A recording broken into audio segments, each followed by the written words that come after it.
தூங்குவதற்கு முன் 6 சுன்னத்துகள். 1. ஒது செய்து தூங்குங்கள். ஒது என்பது தூய்மை மட்டுமல்ல, இபாதத்தோடு தூங்கும் ஒரு சுன்னத்து. நபிகள் நாயகம் முஹம்மது ஸல்லல்லாஹு அலைஹி வஸல்லம் ஒது செய்துதான் தூங்கினார்கள். 2. ஆயத்துல் குர்சி ஓதுங்கள். யார் ஆயத்துல் குர்சி ஓதிவிட்டு தூங்குகிறார்களோ அவர்களை பாதுகாக்க இரவு முழுவதும் ஒரு மலக்கை அல்லாஹ் நியமிக்கிறான் என்று ரசூலுல்லாஹ் ஸல்லல்லாஹு அலைஹி வஸல்லம் அவர்கள் சொன்னார்கள். 3.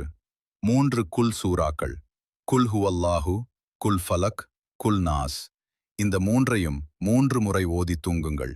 எல்லா தீங்குகளிலிருந்தும் பாதுகாப்பு. 4. படுக்கையை உதறுங்கள். படுக்கை, போர்வை, தலையணை அனைத்தையும் உதறிவிட்டு தூங்க வேண்டும்.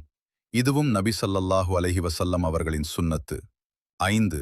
வலது பக்கம் படுத்து தூங்குங்கள். இது உடலுக்கும் நல்லது, சுன்னத்துக்கும் பொருந்தியது. 6. பக்கராவின் இறுதி 2 ஆயத்துகள்.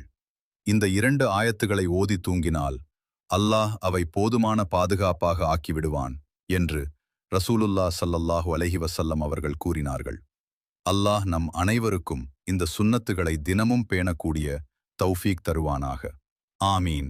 ஸல்லல்லாஹு அலைஹி வஸல்லம். ஸல்லல்லாஹு அலைஹி வஸல்லம்.